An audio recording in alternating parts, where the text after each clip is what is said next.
오늘 기도의 사람 느헤미야 오늘 세 번째 시간 느헤미야 2장 1절부터 20절 말씀입니다. 제가 한 절 읽고 여러분이 한 절 우리 교독하도록 합니다. 제가 먼저 교독합니다.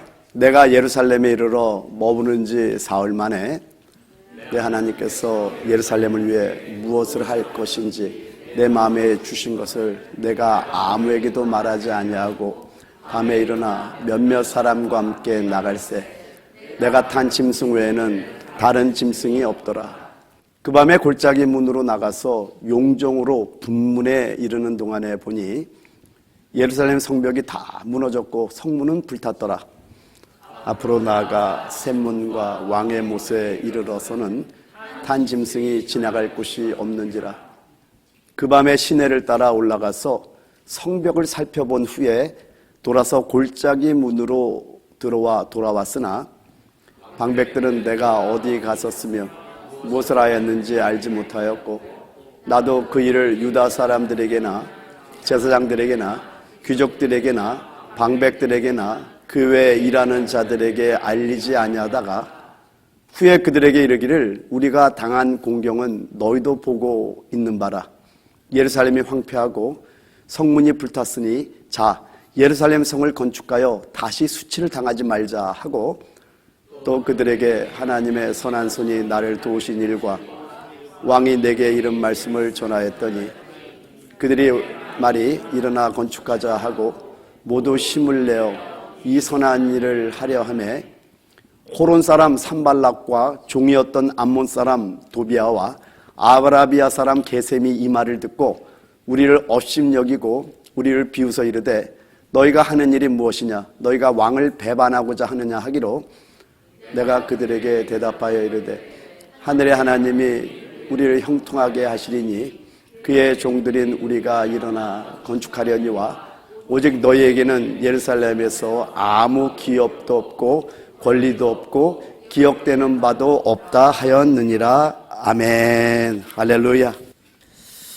느헤미야 2장 11절에 말씀하기를요. 내가 예루살렘에 이르러 머무른 지 사흘 만에 라고 말씀합니다. 사흘 동안 뭘 했을까요?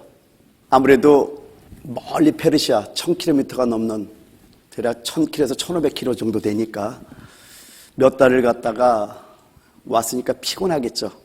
그러니까 육체 피곤을 푸는 시간도 됐을 것이고 또 생각을 좀 정리하는 시간도 됐을 것이고 근데 그보다 중요한 거는 기도했다라는 것이 바로 느헤미야 2장 12절 초반절에 보면 알 수 있습니다.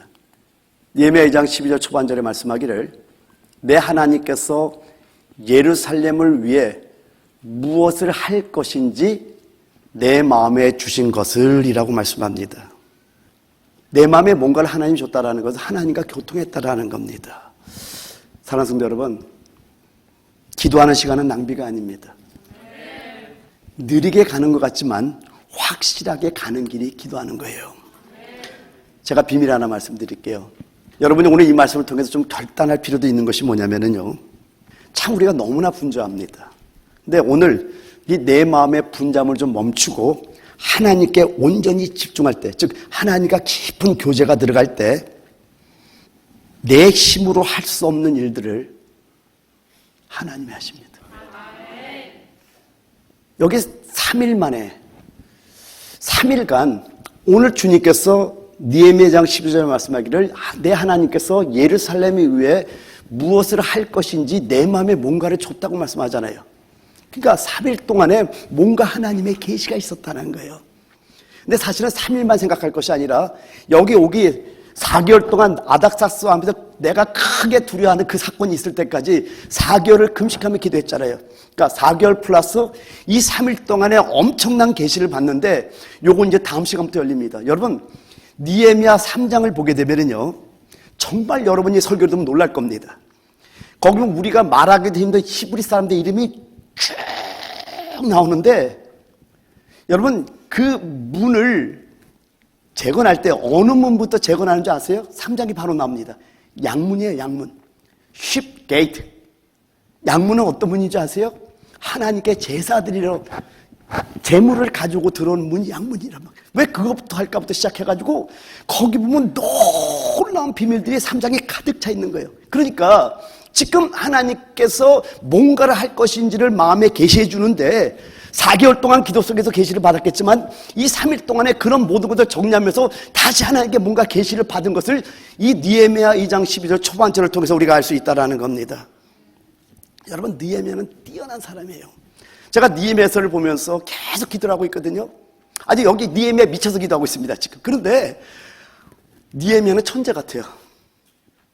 제가 지난번에 말씀드렸죠. 하나님께서 어릴 때부터 그 느헤미야가 술관을 될 때까지 하나님께서 모든 환경을 안배해 가시고 있는 거 여러분 말씀한 거 기억하시죠? 그러니까 여러분이 오늘 이 말씀을 듣기 전에 생각해야 될 건 뭐냐면 오늘 여러분이 이 말씀을 듣는 것도 하나님께서 안배했다는 걸 알고 들으시기 바랍니다. 느헤미야는 정말 뛰어난 사람이에요. 대단한 사람, 놀라운 지혜가 충만한 사람인데 더 중요한 거는 기도하는 사람이라는 겁니다. 여러분, 재능이 있는 사람이요, 자신의 재능을 의지하지 않고 하나님께 온전히 의지할 때 그 재능은 100배, 1000배의 힘을 발하게 된다고 여러분 잊지 마시기 바랍니다. 여기 내가 아무에게도 말하지 아니하고, 지금 느헤미야는요 어떤 상황을 파악하는 일을 어느 누구에게도 말하지 않았다라는 거예요. 그냥 자신이 직접 아주 총하고도 신중하게 지금 하나하나를 알아보고 있는 걸 볼 수 있다라는 겁니다.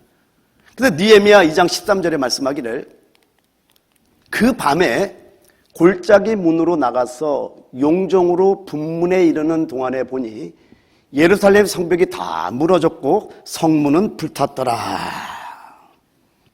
3일이 지난 그 밤에 조용히 나갑니다. 천천히 이동하면서 성벽이 어느 정도 파괴됐는지 파괴 정도를 살펴보고 또한 주변 지리를 하나하나 체크해보기 시작합니다.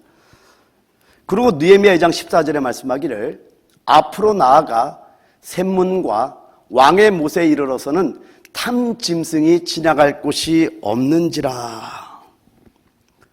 살펴보지만 더 이상 지나갈 곳이 없게 되자 2장 15절에 그 밤에 시내를 따라 올라가서 성벽을 살펴본 후에라고 말씀합니다. 여러분 한번 보죠. 저 짐승이라는 단어를 히브리어로 찾아봤더니 낙이라든가 말이나 이런 걸 말할 때 짐승이라고 나오더라고요. 근데 저 단어를 볼 때 제가 볼 때는요 말을 타고 가지 않았을 것 같아요.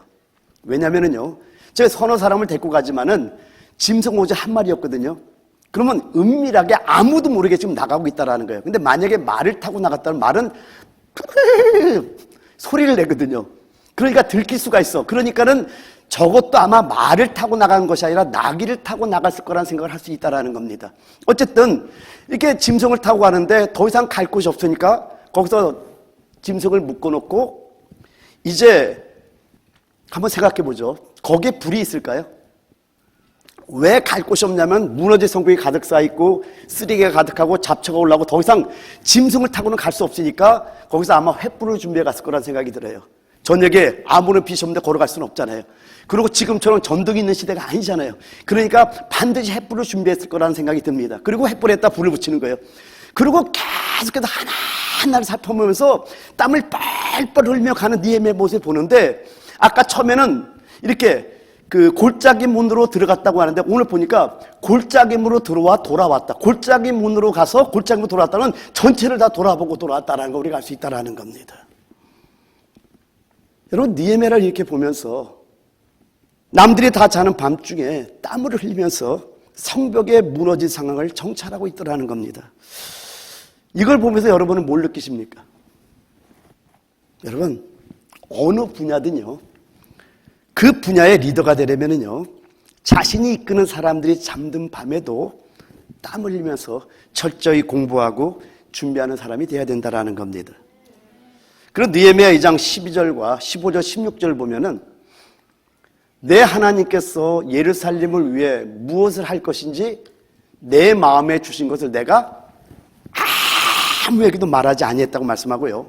또 15절 16절에도 말씀하기를 그 밤에 시내를 따라 올라가서 성벽을 살펴본 후에 돌아서 골짜기 문으로 돌아왔으나 방백들은 내가 어디 가서 쓰며 무엇을 하였는지 알지 못하였고 나도 그 일을 유다 사람들에게나 제사장들에게나 귀족들에게나 방백들에게나 그 외에 일하는 자들에게 알리지 아니하다가 계속 침묵을 지키고 있었다라는 겁니다. 왜 그랬을까요?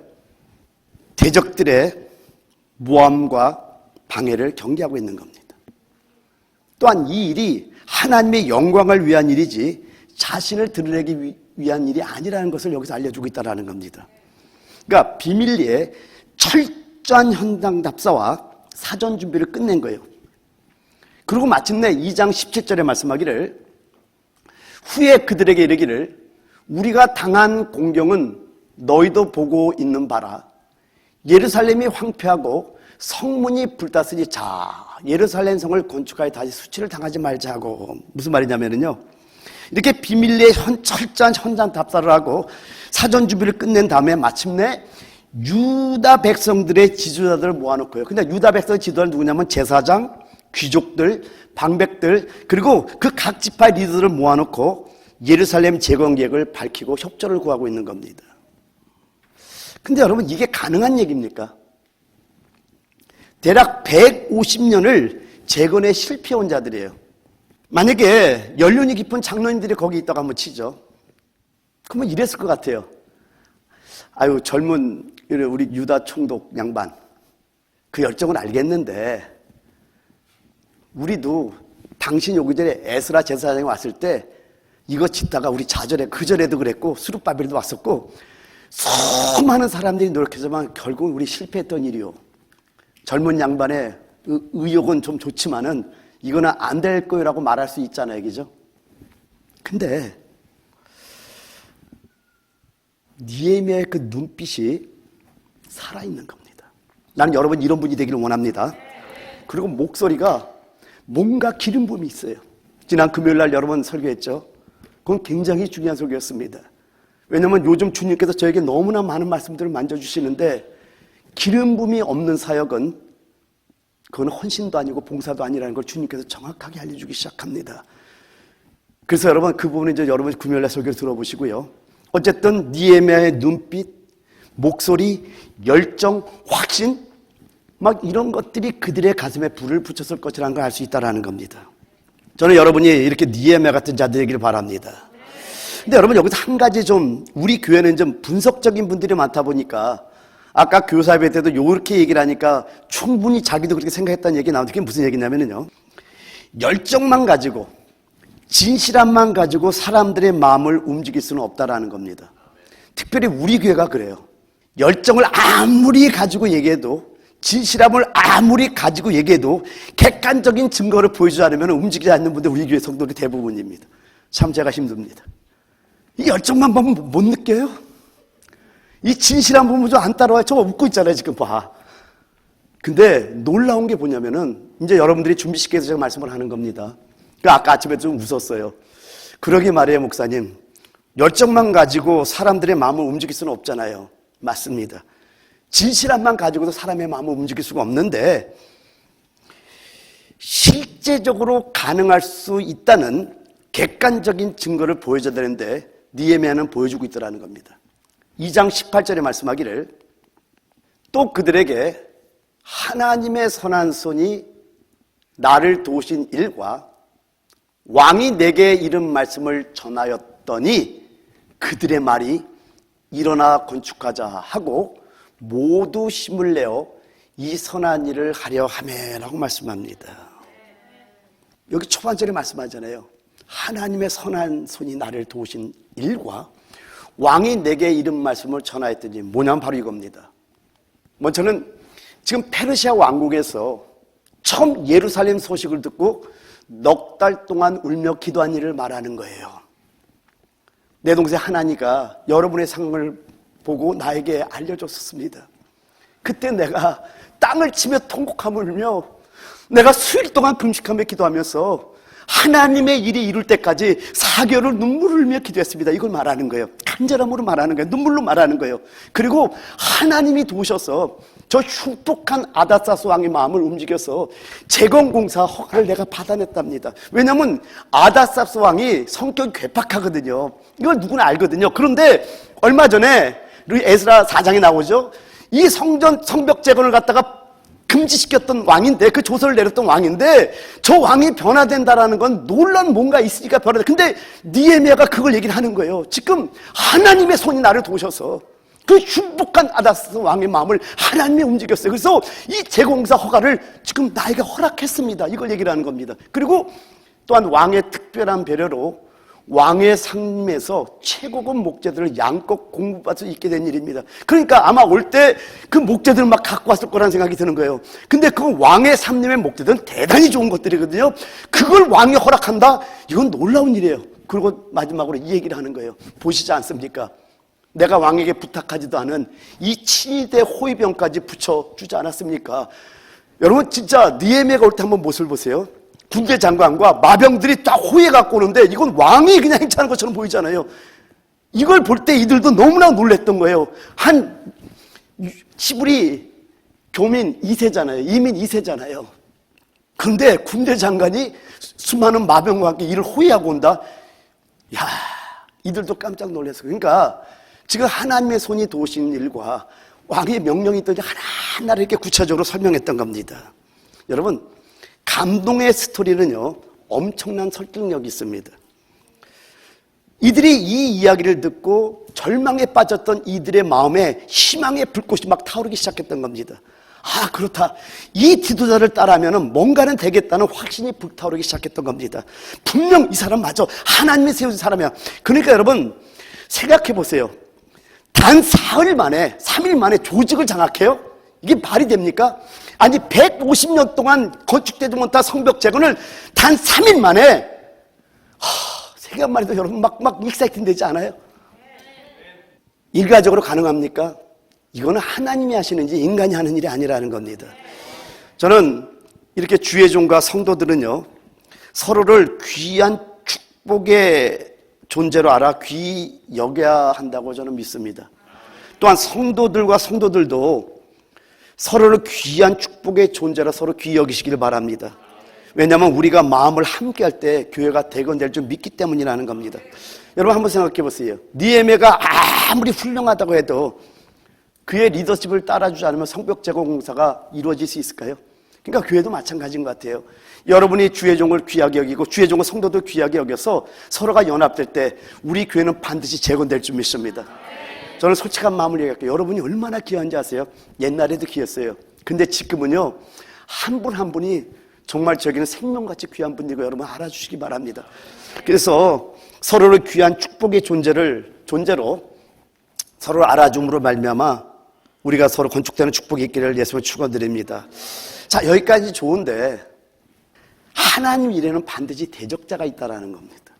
제가 LA에서 돌아오는 날, 그러니까 6월 20일 날 차가 사습이 쳐가지고 맡기고 7월 17일 날 찾고 7월 18일 날 돌아오는 날이 느헤미야 13장을 읽는 날이었었어요. 우연이 아니라는 생각이 들더라고요.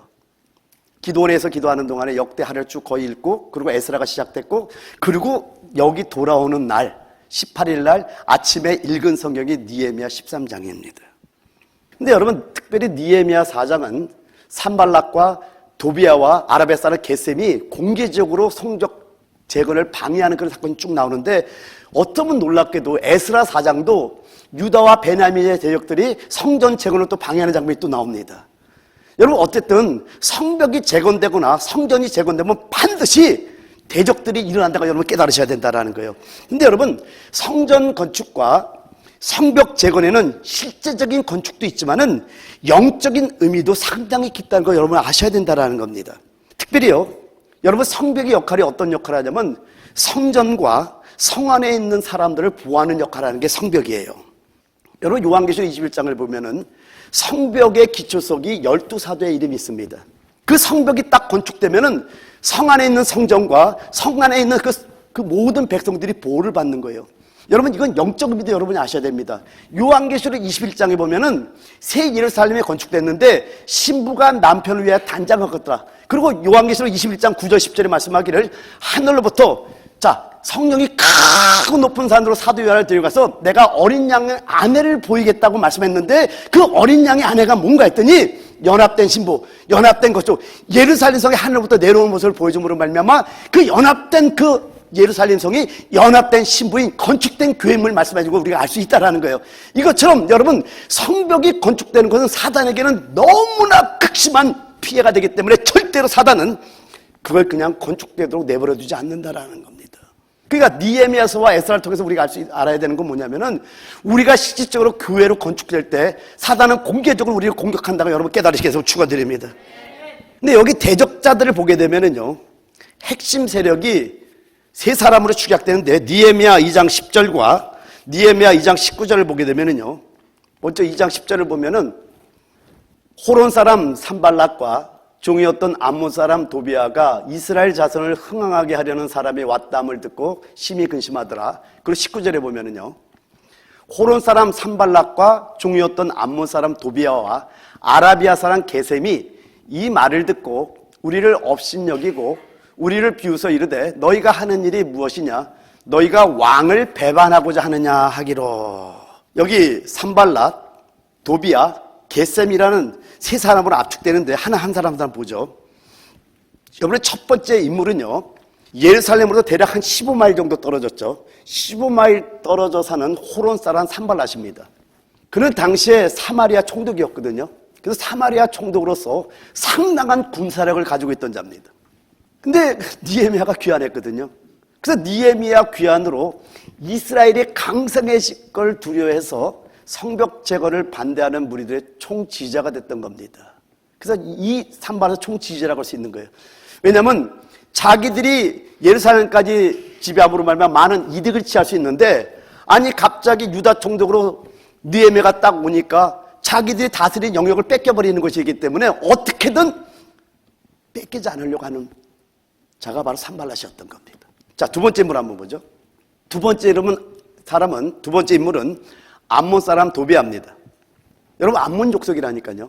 그러니까 유대인의 피가 섞인 암몬족의 족장이면서 당시 산발랏의 참모 역할을 하고 있었던 겁니다. 그래서 느헤미야 6장 18절을 먼저 보면은요, 도비아는 아라의 아들 스가냐의 사이가 되었고 도비아의 아들 요하난도 베레가야 무술람의 딸을 아내로 맞이하였으므로 유다에서 그와 동맹한 자가 많음이라. 이렇게 하고요, 13장 4절에도 말씀하기를 이전에 우리 하나님의 전에 방을 맡던 제사장 엘리야십이 도비아와 연락이 있었으므로. 근데 그 연락이 있었다는 저 단어가 히브리어로 가로브라는 단어예요. 가까운, 근친의, 친한 이런 뜻이에요. 그러니까 산발랏이 군대를 갖고 있었다면요, 도비아는 느헤미야 진영의 폭넓은 정보망을 구축한 스파이 조직의 책임자 같았던 겁니다. 그래서 많은 친인척 관계가 있었던 거예요, 도비아는. 그러니까 계속 느헤미야의 정보를 빼내가지고 산발랏에게 계속 전달해 준 거예요. 그러니까 느헤미야가 엄청나게 그냥 고생을 했던 겁니다. 이해가 되셨죠? 자, 세 번째 인물 한번 보죠. 이제 세 번째 인물은 아라비아 사람 게셈입니다. 그는 사마리아의 산발랏과 암몬의 도비아와 동맹을 맺고 있었던 거예요. 동맹 관계입니다.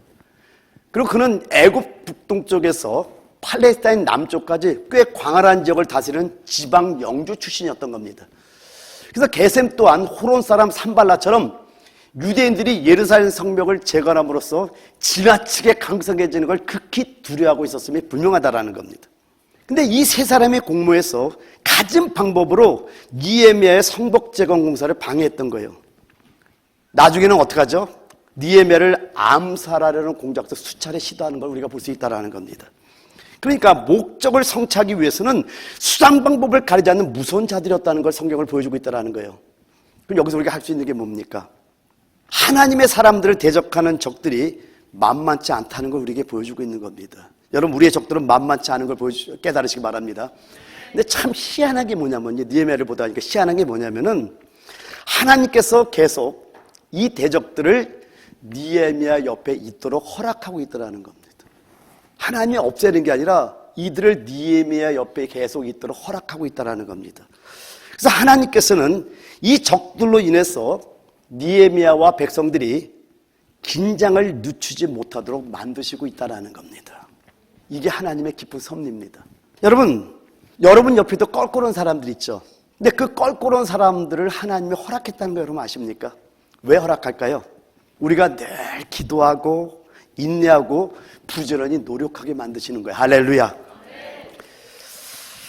자, 이제 느헤미야 2장 19절로 넘어갑니다. 같이 한번 읽어볼까요? 시작.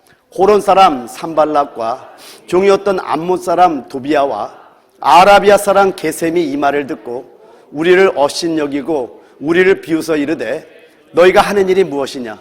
너희가 왕을 배반하고자 하느냐 하기로, 여기 보면은요 이들이 계속 비웃고 업신여기고, 그리고 이제 너희가 왕을 배반하고자 하느냐라는 말을 하는데, 이 말을 하려면 에스라 4장을 여러분 아셔야 됩니다. 지난번에 말씀드렸지만은 에스라 4장 11절에서 16절을 보면은 그 유다의 방백 룸을 움직여, 룸이 누구냐면은 페르시아의 고위관리를 보냈던 거예요. 그 방백을 움직여가지고 아닥사스 왕에게 편지를 보내거든요. 이들이 반란을 꾀한다는 어떤 편지를 보내가지고 성벽재건을 갖다 막았단 말이에요. 똑같은 방법으로 공격하고 있는 겁니다. 다시 그걸 협박하는 겁니다. 여기서 우리가 알 수 있는 게 뭐냐면요, 사단은요 우리의 약점을 계속 잡고 흔듭니다. 약점을 잡았으면 절대로 안 놓아요. 계속 잡고 흔듭니다. 여러분이 하나님을 향해 결단하면은요 곧바로 여러분을 쓰러뜨릴 계책을 가지고 여러분을 협박한다라는 거예요. 그러나 잊지 마시기 바랍니다. 하나님의 지혜는 사단보다 더 위대하다는 거예요. 할렐루야. 우리 한번 야고보서 4장 7절 큰 소리 한번 씁니다. 시작. 그런즉 너희는 하나님께 복종할지어다. 마귀를 대적하라. 그래야만 너희를 피하리라. 답을 가르쳐 드리는 거예요. 여러분 그냥 사단이 약점을 붙잡든 말도 하나님을 복종하시기 바랍니다. 그리고 마귀는 그냥 대적해버리세요. 왜냐하면 마귀는 이 계책으로 속이고 있지만, 노예마 이 생각 속에서 여러분 완전히 막 자꾸 놀리지만, 우리가 하나님께 복종하고 사단을 그냥 발로 차버리고 그냥 가면은요 그게 굉장히 우리에게 위험하게 다뤄가지고 결국 우리 승리합니다. 왜? 이게 하나님의 지혜. 할렐루야. 그래서 마지막으로 제가 두 가지를 여러분 말씀드릴 텐데, 적을 제압하는 두 가지 방법 알려드릴게요. 여러분 꼭 가져가시기 바랍니다. 할렐루야. 여러분 우리는 하나님의 사람들입니다. 믿습니까?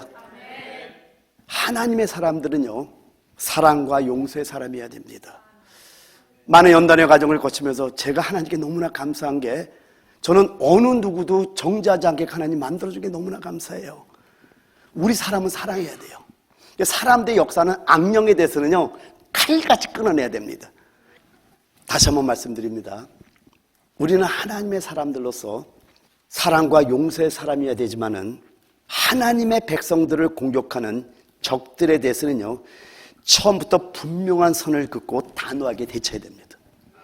굉장히 중요한 부분이에요. 느헤미야 2장 20절 마지막 절입니다. 큰 소리 한번 있습니다. 시작. 내가 그들에게 대답하여 이르되 하늘의 하나님이 우리를 형통하게 하시리니 그의 종들인 우리가 일어나 건축하려니와 오직 너희에게는 예루살렘에서 아무 기업도 없고 권리도 없고 기억되는 바도 없다 하였느니라. 여러분 이 말에서 아주 비수같이 날카롭게 대답하는 것이 안 느껴집니까? 제가 이렇게 한번 느헤미야처럼 얘기를 해볼게요. 내가 그들에게 대답하여 이르되 하늘의 하나님이 우리를 형통하게 하시리니 그의 종들인 우리가 일어나 건축하려니와 오직 너희에게는 예루살렘에서 아무 기업도 없고 권리도 없고 기억되는 바도 없다. 아주 비수같이 날카롭게 대답하는 게 느껴집니까? 이걸 한마디로 하면 이런 거예요. 성벽재건은 하나님의 일이다. 그리고 우리는 하나님의 종들이다. 그리고 너희들은 이 일에 아무 상관없으니 참견하지 말라. 이런 뜻입니다. 아주 비수같이 날카롭게 적극적인 대답하는 거예요. 참견하지 마. 너희 상관도 없어. 이건 하나님이라. 우리는 하나님의 영들이 하나님의 종들을 통해서만 이 일을 하는 거야. 너희들 절대 꺼져. 이 뜻이에요. 할렐루야. 담대하지 않습니까? 난 이 글인데 너무너무 좋은 거예요. 야, 느헤미야가 엄청 담대하구나. 여기서 누굴 높입니까? 하나님을 높이는 거예요. 그래서 여러분 적을 제압하는 첫 번째 방법, 하나님을 높이는 겁니다. 하나님의 도심으로 일이 반드시 이루어질 것임을 강조하고 있는 거예요. 그래서 예레미야 9장 23절 24절에 말씀하기를 여호와께서 이와 같이 말씀하시되 지혜로운 자는 그의 지혜를 자랑하지 말라. 용사는 그의 용맹을 자랑하지 말라. 부자는 그의 부함을 자랑하지 말라. 여기 뭐라고 해요? 다시 한번요. 지혜로운 자는 그의 지혜를 자랑하지 말라고 말씀합니다. 용사는 그의 용맹도 자랑하지 말라고 말씀합니다. 부자는 자기의 부함을 자랑하지 말라고요. 그리고 24절 다 같이 시작.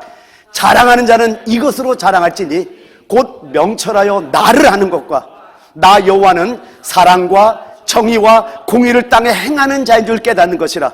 나는 이 일을 기뻐하노라. 여호와의 말씀이니라. 할렐루야. 그럼 여러분에게 질문합니다. 여러분 철저히 하나님만 신뢰하십니까? 무조건 아멘 하세요. 여러분 철저히 하나님만 신뢰하십니까? 그런 자가 됐죠다. 그러면요 하나님이 우리의 도심이 되는 거예요. 할렐루야.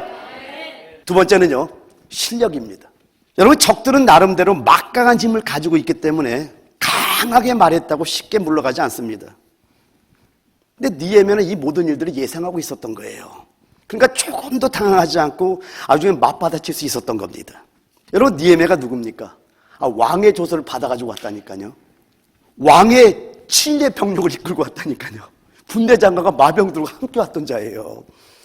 그리고 치밀하게 준비된 공사 계획을 갖고 있다는 겁니다. 이제 다음 주부터 이제 느헤미야 3장을 보게 되면 여러분 깜짝 놀랍니다. 이야, 이렇게까지 철저하게 준비하고 있는가라는 걸 보면서 여러분 놀라셔야 됩니다. 그리고 사람들을 감화시키는 능력이 있었어요. 나는 그의 눈빛이 보입니다. 그의 눈물이 보입니다. 그의 열정이 보입니다. 그리고 나라와 민족과 그 백성들 살아가는 그 마음이 절절절 느껴지는 거예요. 왜냐하면 3일 만에 어떻게 모든 조직을 장악하고 전부 다 성전 구축에 다 성벽재건을 다 참석하게 만들어. 이거는 하나님의 능력도 능력이지만 그 느헤미야 믿음도 함께 동반하고 있다는 걸 우리가 알아야 된다는 거예요. 나는 여러분이 이런 믿음이 회복되기를 축원드립니다. 할렐루야. 느헤미야는 실력을 갖췄던 거예요. 결코 만만치 않은 상대였던 겁니다. 아무리 적들이 만만치 않아도 느헤미야는 그보다 더한 실력을 가졌다는 겁니다. 여기서 알 수 있는 게 뭡니까? 하나님의 일을 하고자 하는 사람들은 당연히 기도해야 되죠. 기도는 여러분 반드시 해야 됩니다. 그러나 기도와 동시에 철저히 자신을 준비시켜야 한다는 거예요. 여기 대부분의 사람은 알겠지만은 하인즈 워드라는 그 이름을 알 거라고 봅니다. 2006년도더라고요, 벌써. 옛날에 한국의 뉴스에 아주 떠들썩했었는데 2006년도에 미국 풋볼에서 MVP상은 대단한 거거든요. 근데 하인즈 워드가 받았던 거예요. 근데 하인즈 워드는 어머니는 한국분이고 아버지는 흑인분이었던 거예요. 그런데 어머니가 한국에서 임신했다 그러더라고요. 내용을 좀 보니까 임신하고 미국으로 건너왔는데 임신한 어머니를 내버리고 남편이 떠나버린 거예요. 그리고 어머니가 영어도 못하고 거기서 애를 낳은 거예요. 그런데 믿음으로 하인즈 워드를 얼마나 잘 켰는지 하인즈 워드가 인품에서나 모든 지도력에서나 모든 것이 뛰어나게 자랐던 겁니다.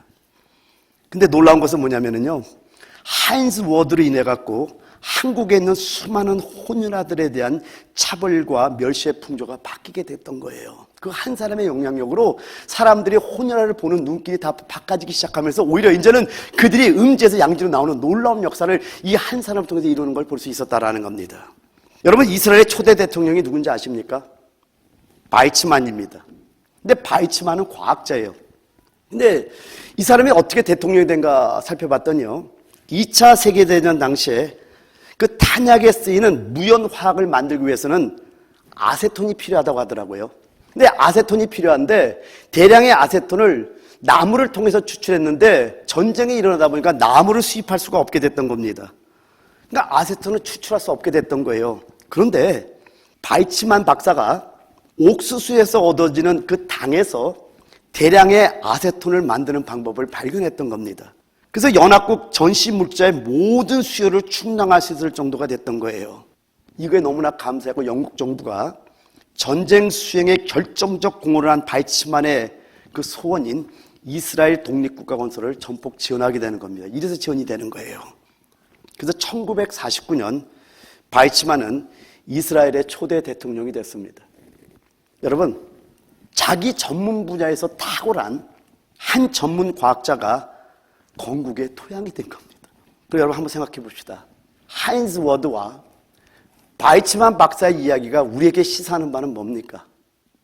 한번 생각해 보죠. 만약에 하인즈 워드가 열심히 노력해서 슈퍼볼 MVP가 되지 않고 어릴 때부터 혼혈화 차별 정책에 항의하는 데모만 계속해서 세상을 원망했더라면 오늘날 그가 있을 수 있을까요? 오늘날 그가 있을 수 있을까요? 여러분, 또 바이츠만 박사가 조국 이스라엘의 독립을 위한다는 명목으로 영국을 그냥 팽개치고 영국 총리 관저 앞에서 데모만 했다면 그가 연합국으로부터 이스라엘 독립 지지를 얻어낼 수 있었을까요? 여러분, 머리띠만 두르고 데모한다고 되는 게 아닙니다. 제가 386 세대니까 지금 정치하는 걸 보면서 그때 나라를 구하겠다고 화려하고 거창한 슬로건을 들고서 그냥 국가와 민족을 위해서 우리가 막 일어난다고 했던 사람들의 꼴을 보니까 이건 아닌데 하는 생각이 드는 거예요. 프랑스 혁명의 주역들이 왜 프랑스를 더 큰 혼란에 빠뜨렸는지 아십니까? 부패한 왕족을 때려 엎을 생각만 했지 역사가 그들에게 기회를 줬을 때 나라를 새롭게 경영해 나갈 공부를 해둔 것이 없기 때문이라는 겁니다. 여러분, 비판하고 투쟁하기는 쉽습니다. 비판한 사람 항상 비판하죠. 그래서 소극적인 얘기들 내가 걷어달라고 부탁하는 이유가 있습니다. 여러분, 대안을 제시하려면요 콘텐츠가 있어야 됩니다. 그리고 콘텐츠를 쌓으려면은 오랜 세월 공부해야 돼요. 오랜 세월 실력을 연마해야 되는 거. 할렐루야. 결론 내립니다. 여러분이 서 있는 그곳, 여러분에게 주어진 그 일에 최선을 다하시기 바랍니다. 여러분의 분야에서 최고의 수준에 도달하기까지 열심히 노력하시기 바랍니다. 그 수없이 많은 노력들이 쌓이고 쌓여서 아름다운 열매로 나타나는 거예요. 여러분, 적을 제압하기 위해서는 첫 번째 하나님을 높이는 거예요. 하나님께 복종하라. 그리고 마귀를 대적하라. 그럼 마귀가 너희를 피하리라. 그냥 우리가 기도하면서 하나님의 영광을 위해서 살아간다는 그 마음으로 가면은 하나님의 보호하심이 우리에게 있어요. 두 번째는요, 실력을 쌓는 겁니다. 그냥 기도만 한다고 되는 것이 아니라 여러분의 분야 속에서 여러분이 어떤 분야에 있든 거기에 최고의 실력을 가진 자가 되시기 바랍니다. 그러면은 그 영향력으로 말미암아 그 물결이 흘러가는 역사가 있다라는 겁니다. 얘기했지만 하인즈 워드가 그냥 데모만 했더라면 여러분 그런 영향이 있을 수 없다라. 그래서 이 찬양 한번 할 텐데요. 오늘 찬양 하나 하고 그 다음에 우리 한번 기도하기를 원합니다.